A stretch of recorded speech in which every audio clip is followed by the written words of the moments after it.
This is the Landlord Survival Show. When people stop being nice and shit gets real. You're the landlord. We're here to help. This is the show for what the gurus don't tell you about owning rentals. We're here for you because we're stronger together. Brought to you by Empire Industries Property Management. Built for investors, by investors. So I appreciate you taking the time, man. I know you're in the heat of battle there in your car, so we will. I don't want you to heat up. I hope your car's on, so you're not sweating over there. Oh no, man, got the AC blowing, brother. All right, good. All right, well, folks, this is the Landlord Survival Show. I'm your host, Steve Rozenberg, and tell you a little bit about myself. I am the co-founder of Empire Industries Property Management Company, located in Houston, Texas. And we manage properties all over Houston, Dallas, and Fort Worth. And more importantly, we started this show, we started the Facebook group, the Landlord Survival Group, for investors. So my business partner, Pete, and I, we are investors. We do own properties. And we get to mingle with like-minded people. We get to talk to people. And despite what people see on Facebook and Instagram and all those other things, it's not actually all the glory. Sometimes you actually got to battle it out, and you got bad days and good days. And we thought it'd be a great idea to create this show so that we could talk to people that are actually out there doing it, not necessarily trying to sell their product, but they're actually out there battling it out. So we actually created a website, selfmanagemyproperty.com. And again, we have a Facebook group, the Landlord Survival Group as well. So I've got a good friend of mine. He's been on the show a couple times. He is out there battling it every day. He's actually out there right now on a Friday, kind of trying to get some deals closed. So I appreciate you taking the time to be on the show today. Gabe Rodarte with Vertical House Buyers. Gabe, thanks for being on the show today, man. Yeah, for sure, man. This is exciting. So tell us, tell everyone, the listeners, kind of what you do and what kind of your specialty is, and maybe more importantly, what you're doing right now in your car. All right. So, so we run Vertical House Buyers. We do quite a few different things. So, typical house buying company. So naturally wholesaling, flipping. That's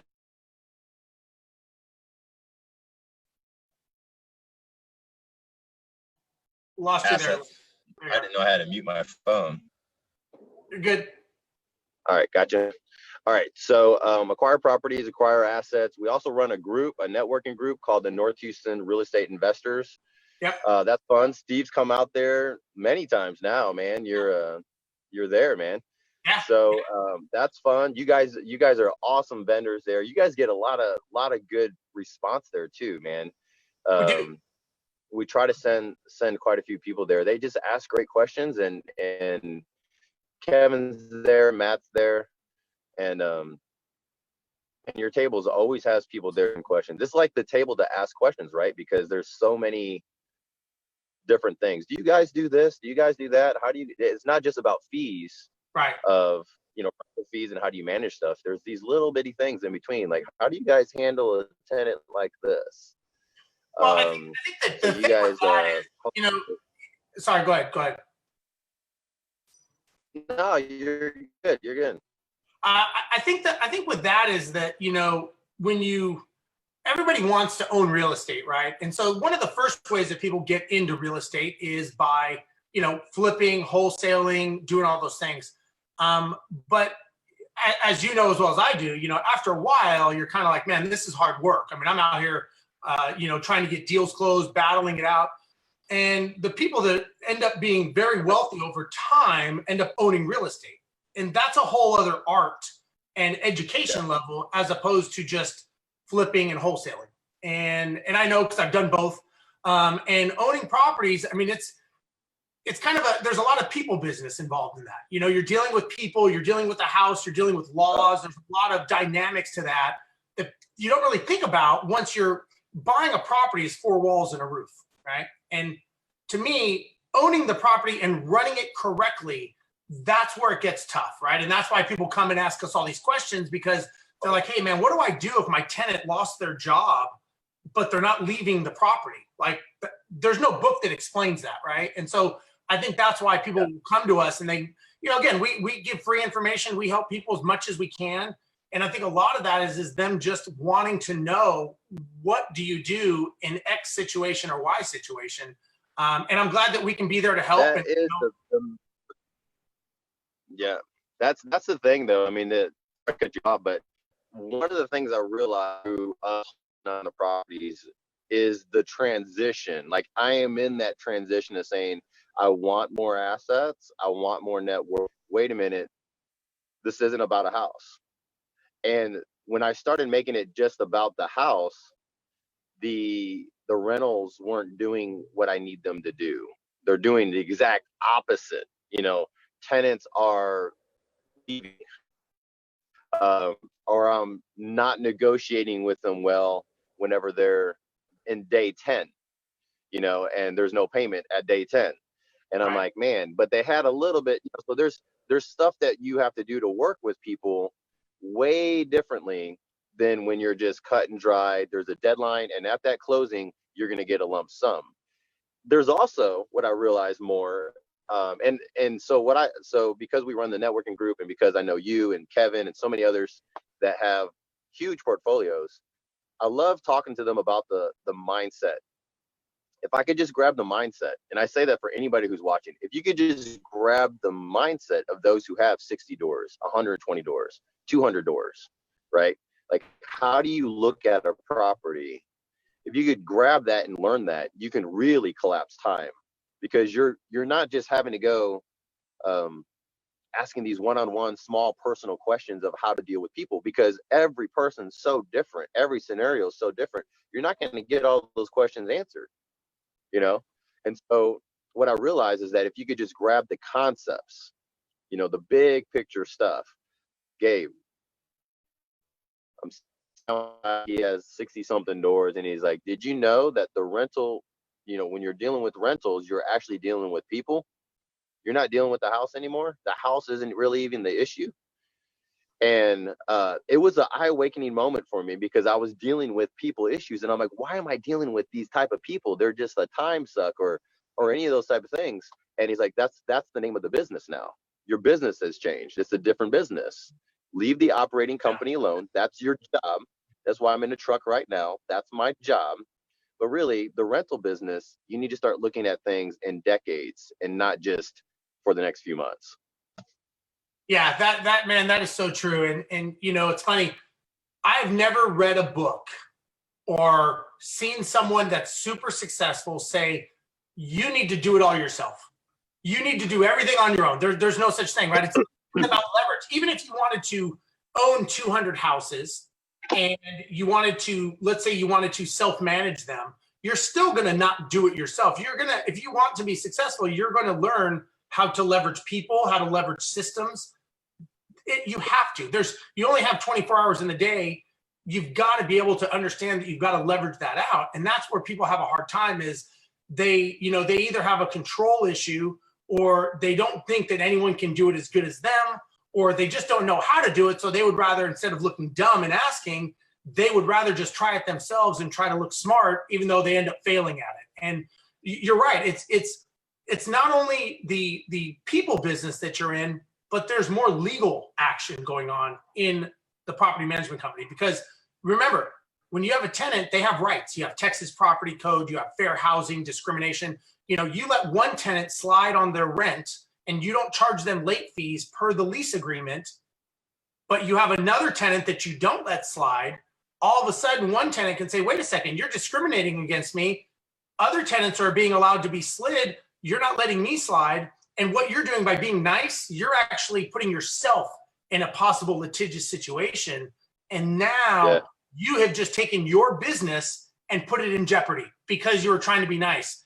You know, you have a lease agreement. The lease agreement has to be abided by both sides. The tenant has to abide, but if they don't, you have to enforce the contract. You don't have the option not to. Otherwise, you actually void the contract first, possibly. So these are things you learn, right? All of a sudden, it's not all about you. It's not all about Gabe. All of a sudden, hey, this is bilateral.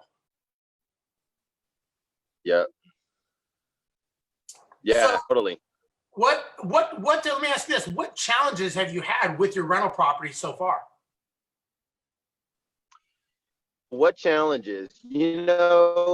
I've been learning how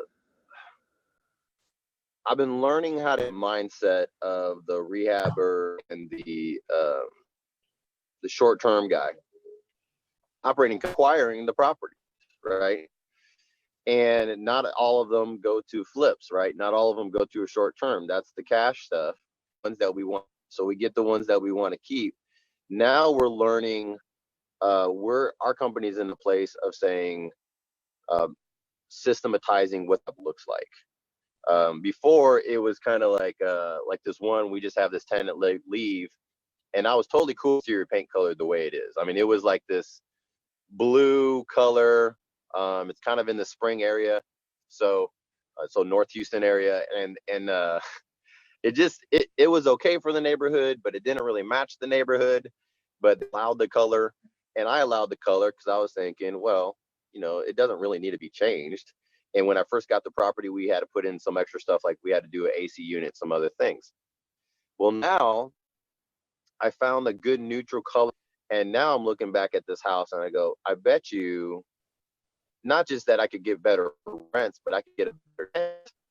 I made a house look appealing to somebody who wants to live there and actually live there. And it's in a good area, and the house is mostly brick. So I was like, man, how much would this cost me to get the color to rentals, right? Right. So we're learning that process now of saying, you know what, and then this is the type of faucets that we use. And so it's cool because my contractor, like that other one, yeah, just like the other one. Where before I had like mainly two crews going on, two separate contractors. Now I found the one that works with me best for the rentals. And I'm like, keep all the colors the same, keep this other stuff the same, to standardize things. That's really where we're in right now, of learning the standardization as if we had already, 100 properties. We don't have 100 properties, right? But as if we already had those things. So we're about to hit, we don't have a ton right now. We'll probably hit 6 by the end of the month, which is fine. And my goal is to pick up another 8 before the year's up. And by standardizing these things, it's really fun now, Right. because I'm like, my guys know. Yeah. And it's not confusing. And I realize the more decisions that we've already have set beforehand, the faster this stuff starts happening. Yeah. I think the more you can automate and the more you can systematize those little decisions, because every time you have a decision point, like what color paint, everything stops until they can talk to you and say, hey, Gabe, what do you want to do with this? Where if you're standardized, there's no stopping. And it just, the flow keeps going, so that you can say, okay, over time, you're going to be able to say, okay, a make ready is going to be 7 days, whatever that day is. And from standardization, if it's a 4-bedroom, it's 7 days. If it's a 3-bedroom, it's 5 days. And everything's the same. The paint's the same. So you can market it the same as well. The pictures, everything, you can have a lot of commonality on them and know the verbiage of the ad and everything that you're going to do to get that done. That's awesome. Yeah, that's one of the things we've noticed the most is the standardization and the power of the decisions. Things just move so much faster. It's just the same thing that we do with our flips. Of course, when you're acquiring rental properties, sometimes you're acquiring dumps, acquiring stuff that you're like, okay, we're gonna have to do a lot of work here, because that's what makes it a good deal. And then sometimes what I figured out was, in the beginning, just acquiring, get it tenanted in the house as quick as possible. Let's not lose money by just hanging out there. Right. But one of the things I wanted to mention is, while doing this, it's helped me to also form an opinion, right? And to be more set on, I don't want to do these other colors, or I don't want to do my rehabs this way, even though I got 5 buddies that like to do the rehabs that way. This is how I want to do my rehabs. Right. Which is it's really cool. And I say the same thing with people, like when they do flips. So I have a guy who he's a buddy. We're helping flips. A couple of his properties he's probably take a loss on. He's not feeling very good about those losses. And I was like, you know what though? If you stick it out, you have an opinion, right? And you don't need to ask me or ask anybody else. And you'll be able to move so much faster, because now you know in your gut, this is what I want to do. And so I think it helps decision-making skills just go through the roof, because now I know, you know what, this is how verticals property, right? And create our standards, instead of in the beginning where like, hey, what do you put in the flooring? You know, what kind of flooring do you use? What's the best type of flooring? What's the most cost of the, you know, are you doing with the gray paints? Are you still going with the old tan colors? You know, all those things. And now I'm like, you know what, forget that stuff. Let's just standardize it. I know what I like. Well, and I think what happens is you get a lot of people that are new to the industry of being a property owner, and they get caught up in the details. They get caught up in the minutia of, you know, do I put brown granite or gray granite? Or do I do this? You got to remember, you're running a business. And so you should be thinking more about what is the cost that I'm going to spend on this, and what is the return going to be? Am I spending $1 and getting $2 back? Or am I spending $1 and getting 50 cents back because I overspent? And so I think a lot of people miss the fact that, you know, are they running a business or are they running a hobby because they want to make a nice house? And, you know, the rental property is an inanimate object, right? It's a mathematical equation. You put in X, you get back X times 2, in theory. And I think that a lot of people lose track of that over time. And, you know, especially when they're new, especially when you get someone who's coming from the flipping world into this, they want to flip it to make it look so nice. It's not a bad thing, but also remember, your job is to get the return over time. And again, if that's part of your plan, it's okay. A lot of people, they just think they're going to carry over what they did in the flipping world into the landlord world. It doesn't always work that way, because you're not going to get the big payout when you sell it to a retail buyer. Now you're putting a tenant in it, and that tenant trashes it, and you're like, that was a lot of money I just put into that property, and that was for nothing. So I think it's a change a lot of people have to learn on that world. Yeah, that's one of the things. I think one of the changes, I know I mentioned it earlier, was how to look at a property over the next 10, 15, 20 years, right? Yeah. Because then you're looking at what kind of material you're putting in there. Yep. And it's not like you're putting in quality material. How long does a Formica countertop last? You know, after they move the pot off the stove onto the countertop because it's hot and it causes a burn mark on there. Yep. You know, that doesn't happen with granite. And just these different things, that's where we're really in transition. I tell you what, man, it's actually pretty fun. Because now I'm in a place of going, man, if I know how to look 20 years down the line, I know how to do a lot of this stuff then. You know, let's look at this particular thing that with the property. And so I've noticed that in the transitions, we were taking longer than these type of stuff. And it's because I wasn't putting stuff in there that's durable. Well, I was trying to go way cheap.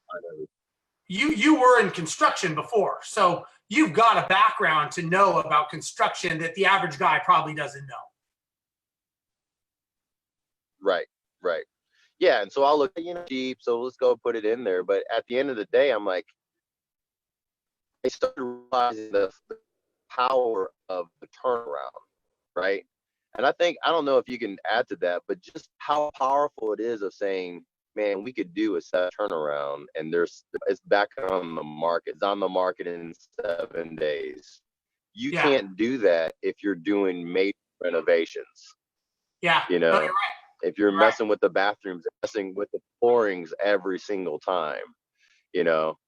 Well, and that's something that we've learned, and I'm like, man, so. And there's a little feedback with your phone. It's bad signal, so it's hard to sync it up. But the challenge is that you're not, if you do the flooring, right? Let's say you redo the flooring in the bathroom. That's not going to take your rent from $1,200 to $1,900 a month, right? You're not going to get that much more rent because of it. You may get a little bump, or it may rent quicker, but you got to remember what you're doing and why you're doing it. It's like some people will say to me, "Hey, I'm going to put a new roof on this house," and I say, "Well, is it leaking?" No. I'm like, "Well, is it damaged?" No. Well, then what's the reason? Well, I just want to put a new roof in. Well, you're going to spend, several $1,000s putting a new roof on, and you're not going to get a return. No one's going to rent that house quicker because you wanted to put a new roof on it. Now, if you wanted to do capital improvements, that's one thing. but at least understand why you're doing it. Don't just do it because you want to have a pretty roof on there. And I think that's the problem that a lot of people have. Yeah. You there? No. Yeah. Popped out real quick. You got me? Yeah, I got you.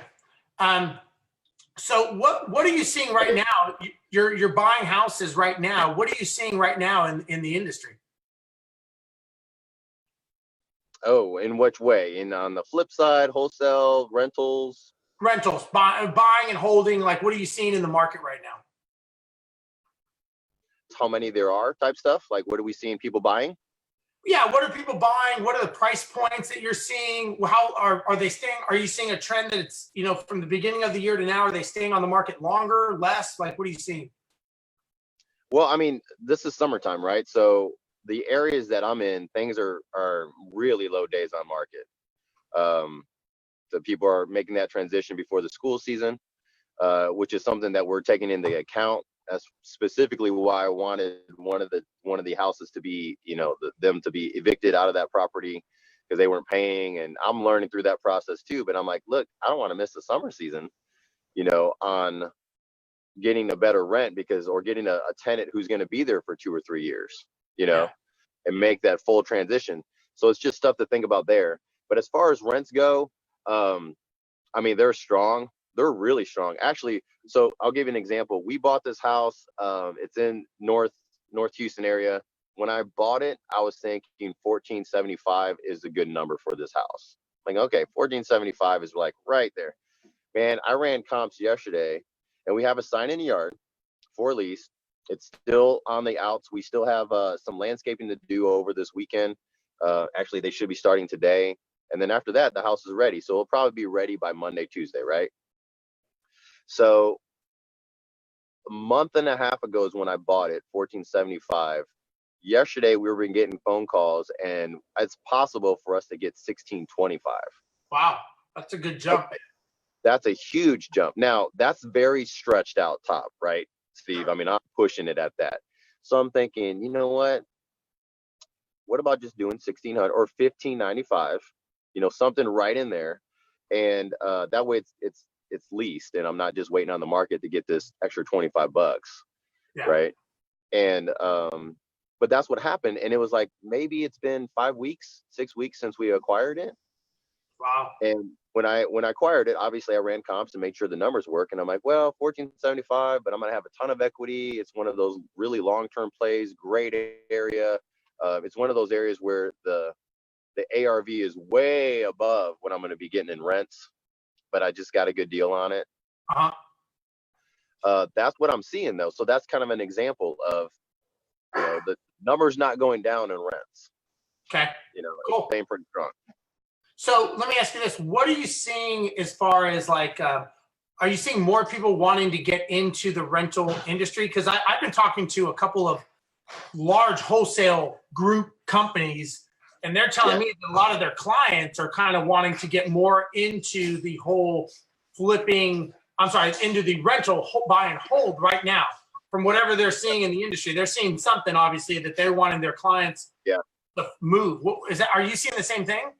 Absolutely, man. Absolutely. Especially in the investor group that we run. We talk to people. Actually, let's think about it. So today's Friday. I got another call today that would make 4 people this week that want to know about the rental industry, or have been thinking, hey, let me get into the flip side. And then once I ask the 5 questions that I asked them, I'm like, oh, so you just want to flip for cash? Yeah. Your goal is to have rentals. My goal is to be in real estate for rentals. And they're just coming out of the woodwork. And it always ends up like this. It's so funny. It always goes, and I'm not backing this, I'm just saying this is how it goes. It always goes, man, I love real estate, and I've always wanted to do it my whole life, and I love it. And I've always wanted to acquire property in real estate. And I'm just thinking, I think everybody's in that boat right now, where everyone's just thinking, you know what, it would be great to have real estate. Thing. There's definitely an influx of long-term players and I'm talking people just, 2 or 3 properties. I'm not talking, 10, 12, 15 properties. Yeah. Yeah. And you're right. I mean, look, we get a lot of owners. Our average owners over 1,000 properties, 2.3 is what they own, 2.3 properties. So the average people, they want to own, they just don't know how to get on the Ferris wheel. They want to ride, they just don't know how to get on this thing. And so they're happy to meet people like you, people like me, Steve Vigil, all the people out there, to be able to talk to them, to go, okay, how do I do this? Because it's just one of those things that it's not complicated, but if you're not in this world, you really don't even know where to start. And I think that's the biggest challenge people have in this industry, is they don't even know where to start. Man, one of the things I have to say to that is, as I've been helping people grow and I'm learning how to grow, I've been more, and I don't mean to, but I just been more direct in my approach when I talk to folks, because what I don't like to see happen is people spend 3 years, going around this merry-go-round and still not doing anything because they think they have to do the wholesale flip route, but it's kind of too risky. So what I've been doing in conversation, I'm like, okay, I'll do the multiple questions of like, okay, what's your goal? Some of them are like multifamily, and I'm like, okay, well, just start learning now. Why not learn now? Well, I need the cash and stuff. Not really. Like, go learn, not to learn.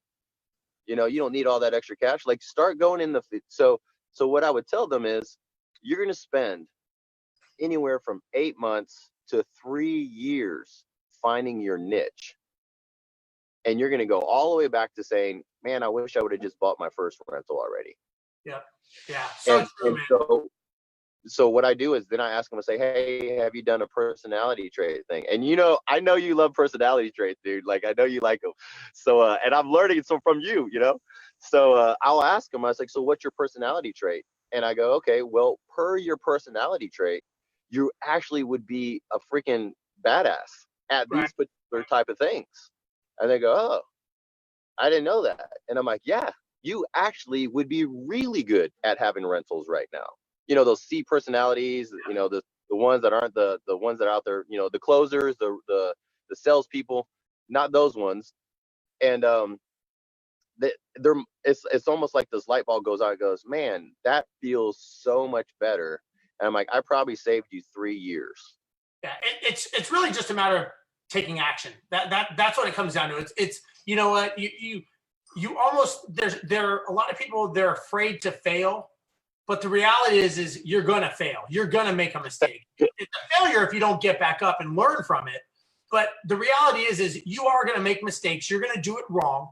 You're probably going to buy wrong houses. I mean, look, I did. And that's the reality of this world. You're not going to learn. It's like riding a bike, right? If you ride a bike and fall over your first time and never get back on it, well, then you're a failure at it. If you fall and get up and eventually, you're doing jumps and BMX, motocross type stuff, but that doesn't just happen out of the gate. And I think a lot of people want to do it out of the gate. They want to be an expert. They want to go, I want to own a multifamily. They don't know anything about multifamily. They don't even know why they want multifamily, but they just think they want to go big and they want to go fast, which is not necessarily, as you and I know, that's not necessarily the reality or the truth, but that's what they think is the truth, because they're not educating themselves and they're not just taking action. So that's a good question for you, is what are some of the things, taking action, right? But Steve, I mean, let's be honest, there's a lot of areas to take action in, right? What would be something that you would say hey, you know what, this is, if I'm looking to get involved, I got 1 rental, I would just like to get the 5. Best way for me to take action, because this whole thing is too risky. So to answer your question, I'm a big believer in, and the reason I'm a big believer in this is because I didn't do it, so I learned the hard way. So I'm a big believer that you have to start with the end. You got to start with the goal and then work backwards. So I bought houses just to buy houses, and they were the wrong houses, and it was a huge mistake. So what I tell people now is, look, find out why you're buying these properties. Come up with the end goal of what your life looks like. Like if you were to ask me that question for you, I would say, Gabe, tell me what your life looks like when you retire with your family. How is it amount of money coming in, and is it the amount of assets? Is it cash flow? What is it? And then once I know that, then we build the strategy to get you there. So it's like, if you said, hey, Steve, I want to go to Disneyland. Okay. Then what freeways do I take to get me to Disneyland? Right. And so we have to work on that, because then if you were to bring me a deal that does not align to get you to Disneyland, I would say that's the wrong freeway. That doesn't get you there. Either we need to reroute you, or we have to go on this freeway knowing that you're not going to go where you want to go. And so we have to change the destination of why you're doing it. So I think a lot of people, they jump in without taking the education. And that's a big mistake. You've got to take the time to educate yourself first before you jump in. And like I said, educating yourself could just be you and your wife sitting down and saying, what does our life look like? Like, why do we want to do this? And as a result of this, what do we want our lives to have because of owning real estate?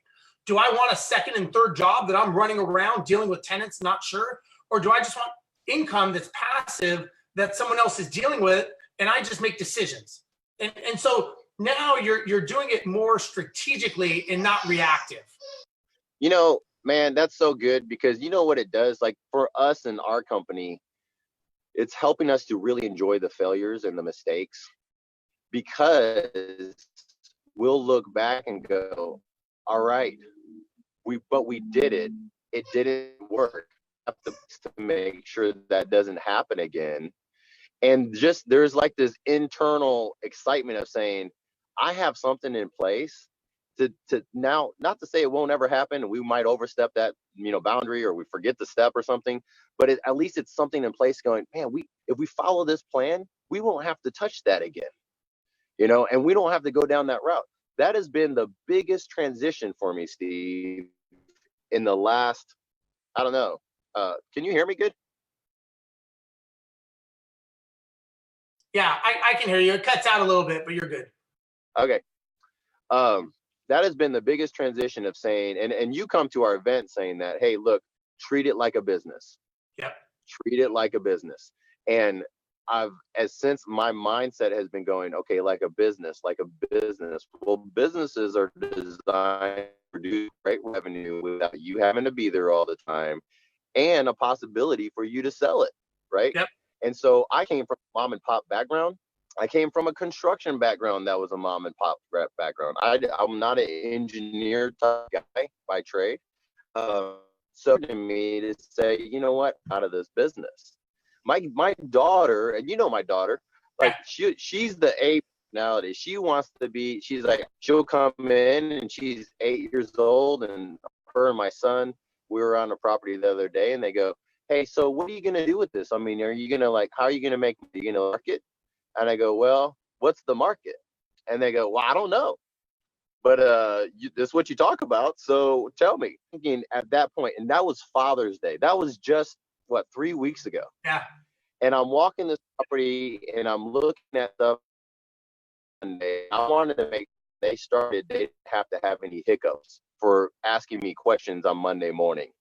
So I went to the house and I was writing this. I definitely want to make this. So I'm writing out notes for them to do, so they don't offset things. Taking a picture of it's there.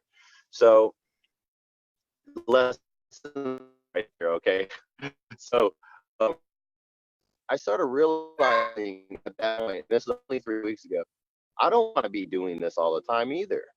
Yeah. I don't want to be showing up out checklists and stuff like that. How can I duplicate this? So it's really cool if you get into the groove of it and really start realizing this could be something that you can transfer down, or how are you running business? Where I didn't have a plan. Man, when I first met you and you asked me that question, I'm like, I don't know. I plan on doing this for the rest of my life. Tired sometimes. You're like, you know what? I don't know if I want to do this for the rest of my life. Yeah. And again, it's what you're doing is great because you're passing it on to your children. And so your children are learning something that's a legacy, which is something that they're never going to learn in school, right? You're doing something, right. An amazing benefit to them, but you're learning a lesson as well. And I think the lesson you're learning is you're only going to have so much runway, right? You only have so much distance you can run on this thing, right? I don't care what anybody says. You can't run hard all the time. You've got to be able to step out and let it run without you. That's the great thing about rental properties. However, it's a double-edged sword. It can cut you just as bad if you don't have the proper plan. So if, you know, again, I know that because we bought a bunch of properties. We had 30 something properties, and it was horrible because we had no plan. And so it's kind of like, you know, you could have the properties, but if they're not, it's kind of like you're in the ocean with no rudder, right? So you're just kind of sitting, floundering around in the water, not going in any direction because nobody has the goal of where you want to go to. And so that can be just as scary, except now you've got a lot of money owed, and you got tenants, and you got maintenance, and you know, you've got all this stuff. And that's what I try to tell people is, look, man, you know, this is a wild ride, but it could hurt you just as quickly as it, you know, can help you if you don't have the proper plan. And if you don't have that destination of where you're going, why you're doing it. Because, and the reason I say that is, if somebody would have asked me that question, like I asked you, I would not have bought all those properties that I bought because they didn't align with my goal. They would have said, Steve, you know, you're an airline pilot, you make good money. Why are you buying houses that are high cash flow, but they're never going to go up in value? And I would have thought, good question. But nobody ever asked me that question. So I was just buying what I thought were good deals.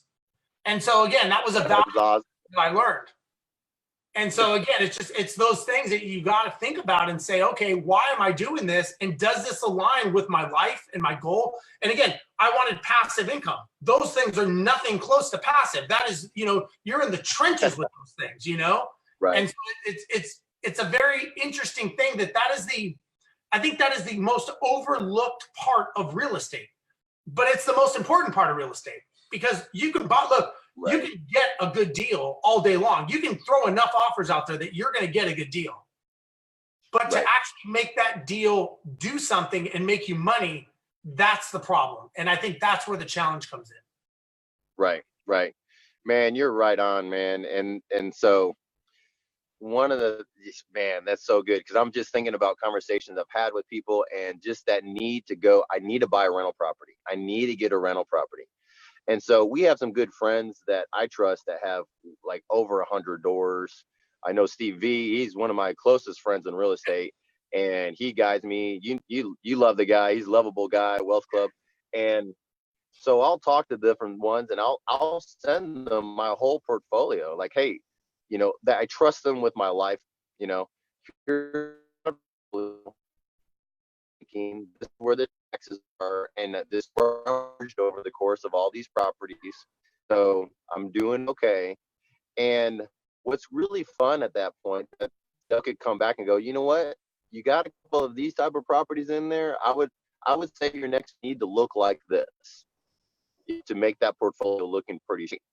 And so, because this is your goal, right? Yeah, this is my goal. Okay, well, you have a little bit, you know, this is what you're going here, or you got a ton of cash flow stuff. You need to get some of that equity stuff in there too. Why don't you start grab other ones that are, and so the way we call it is like defensive and offensive plays. You know, like you want to play both sides, and not I mean, that's the weirdest part, is that not every property ever will look the same.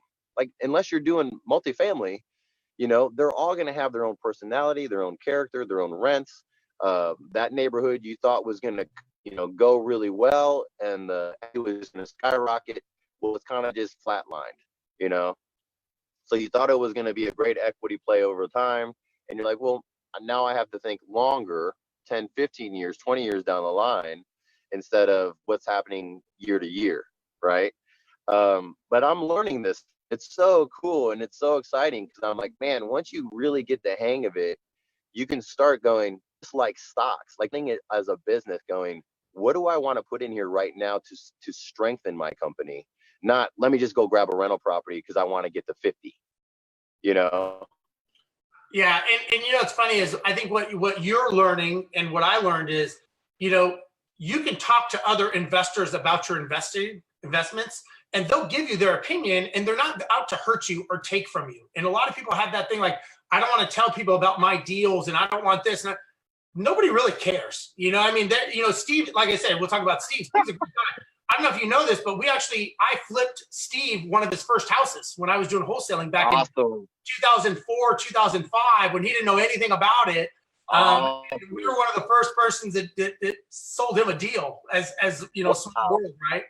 But yeah, you know, I mean, that's the thing. And look, years later, we're doing stuff together, and you know, he's grown and he's got a huge empire and he's doing great. And it just goes to show that everyone out there is doing something to better themselves, but they're doing it with the help of other people. They're not just doing it themselves. And that, I think, is the key, is that you have the team effort, and you've got that concept. And while we're on that, and I know we're gonna have to wrap up in a couple minutes here, but maybe you could talk a little bit about your meetups and how, like, when they are and how you guys help people, because I think that's a huge thing that you guys do. And I know you guys get more and more people all the time at these events. And you know, I know Matt from Senna was just out there talking about rehabbing. Oh, yeah. And maybe you could talk a little bit about what the topics are and why people should come to it. Yeah, so the North Houston Real Estate Investors, if you look it up on Facebook, it's North Houston REI. We got a website, northhoustonrealestateinvestors.com. And so what we do is, I mean, man, we're this year, half years, this right now, I think we're at 3.5, about 4 years in just a few months of us doing this. And at first we didn't really know. I mean, we're just doing it. We're just a bunch of people getting together. And it started becoming money out of my pocket. And I'm like, well, we're paying money out of my pocket just for us to get. And then I just realized, you know what, it's the way for me to give back. All right. I believe totally in just the reciprocal, just like this video. So what we do is we have a speaker come in once a month, second Monday of every single month, second Monday, even if it's a holiday, which normally it's not. Second Monday, we have speakers come out. Here's a topic we talked about rehab this past week. Steve V and Matt was there. That was always a hoot to be around with, and we had a good response there. You come out, you talk about, obviously. One of the cool things I like when you talk about business concept and running your company, your real estate company, like a business. That was a fun one when you came out. We do seller financing, taxes, pre-foreclosures, foreclosures, rental properties. Private money is really a fun one for us to do. We have to do that one a couple times a year because, and I mean, keep in mind, we only have 12 sessions, right, a year. So, but so the type of people that go there is pretty much everybody. You got a beginning investor, a seasoned investor. You have people who have been, I love having seasoned investors who've been doing this for 25 years, and they just come out of the woodwork. They come there, they poke around, they give some knowledge here and there, and then I don't see them for like another 3 or 4 months. And they're like, look, we've already built, you know, we're already done. We just want to see. And so what's cool is that coming to these events, a lot of people don't know that you're not just going there to learn. You're grabbing the pulse of the market, right? And that's what you really need to know is what's going on. So some people will just, I'm talking about the lenders are there because they've already built their wealth, right? And they're like, look, I just want to see what's going on in the market. Okay, I'll be happy to put some money to work. They'll call them mouse traps or whatever, you know, marketing strategies. I'm just seeing how people are doing stuff right now and picking up properties. Just wanted to see what's going on, what's changed. Then we got new people. We normally have about 30 to 40% new folks that come in regular basis, help them get educated in their next steps. Some of them we never see again. On average, we're anywhere from 200 people without the vendors. You know, we don't really add our vendors into the numbers. And then of course we have vendors. We have the rehabbers, 2 money lenders. You guys are out there. REI, Q is there, and we bring the vendors there that we trust, that we know can work.